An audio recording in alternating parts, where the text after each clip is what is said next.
नमस्कार दोस्तों, स्वागत है आपका MLS न्यूज़ हिंदी में। तो दोस्तों, जैसा कि हम सभी को पता है कि अमेरिका भारत का पारंपरिक दोस्त नहीं है, बल्कि बदलते हुए माहौल में अमेरिका ने भारत का साथ लिया है। अमेरिका 21वीं सदी में भारत को अपना साझेदार बनाने को मजबूर हुआ है और एक ऐसा ही एग्जाम्पल आता है अमेरिका और जापान का, जहां अमेरिका आज तक जापान को अपना मित्र देश नहीं मानता है। यहां तक कि दोस्तों, चीन की ओर से कभी जापान पर युद्ध या फिर किसी भी तरह का हमला हुआ है तो अमेरिका ने जापान को अपनी सैन्य सहायता देने का वचन दे रखा है। लेकिन इसके बावजूद अमेरिका ने आज तक अपनी संसद में जापान को अपना मित्र देश का दर्जा नहीं दिया है। और आज माहौल भले ही बदल गया हो, जापान और अमेरिका भले ही क्वाड संगठन का हिस्सा बन गए हो, लेकिन फिर भी टेक्निकली अमेरिका जापान को उतना ही बड़ा दुश्मन मानता है जितना चीन अमेरिका का दुश्मन बना हुआ है। हालांकि अमेरिकी संसद में अभी इस बात को लेकर काफी चर्चा हुई कि अमेरिका को कर्ज देने वालों की लिस्ट में जापान और चाइना सबसे ऊपर हैं, तब भी जापान को टेक्निकली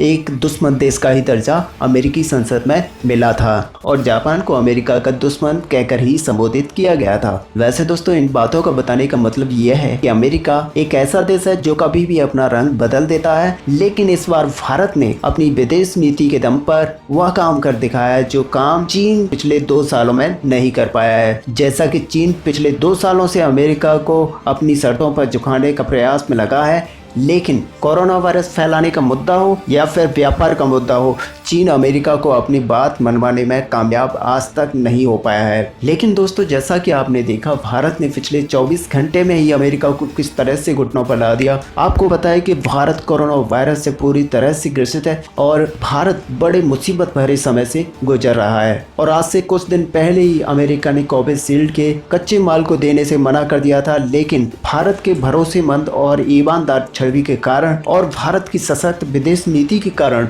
यूरोप से लेकर मिडल ईस्ट, एशिया तक सारे देश भारत की सहायता के लिए मैदान में आ गए हैं। वहीं जो बाइडेन भारत को वैक्सीन के लिए कच्चा माल देने के लिए मना करके बुरा फंस गए थे और दुनिया भर में अमेरिका की छवि बुरी तरह खराब हो रही है। और इस समय दुनिया में अमेरिका की बदनामी और आलोचना इस कदर बढ़ गई है कि अमेरिका को आज झुकना ही पड़ा है। और इसी बीच अजीत डोभाल ने जिस तरह से मोर्चा संभाला और अमेरिका को इस तरह लपेटा कि अमेरिका को भारत को वैक्सीन के कच्चे माल की सप्लाई को मंजूरी देनी पड़ी। हालांकि खुद अमेरिका के कई सारे सांसदों ने जो बाइडेन प्रशासन को ये चेतावनी दी थी, अमेरिका के पास भारत को ना कहने का कोई भी विकल्प मौजूद है ही नहीं, क्योंकि इस समय अगर अमेरिका मुसीबत में भारत के साथ खड़ा नहीं होगा तो भारत और अमेरिका के बीच भरोसा कमजोर हो जाएगा और इसका फायदा सीधे तौर पर रूस और चाइना को मिलेगा। अब ऐसे में देखा जाए तो भले ही भारत को अमेरिका की आवश्यकता है, लेकिन अमेरिका को भारत की आवश्यकता उससे भी कहीं ज्यादा है। ऐसे में दोस्तों, आपका क्या मानना है, आप हमें कमेंट में लिखकर बता सकते हैं। साथ ही दोस्तों, वीडियो को लाइक और शेयर करना ना भूलें। मिलते हैं नेक्स्ट वीडियो में, तब तक के लिए जय हिंद।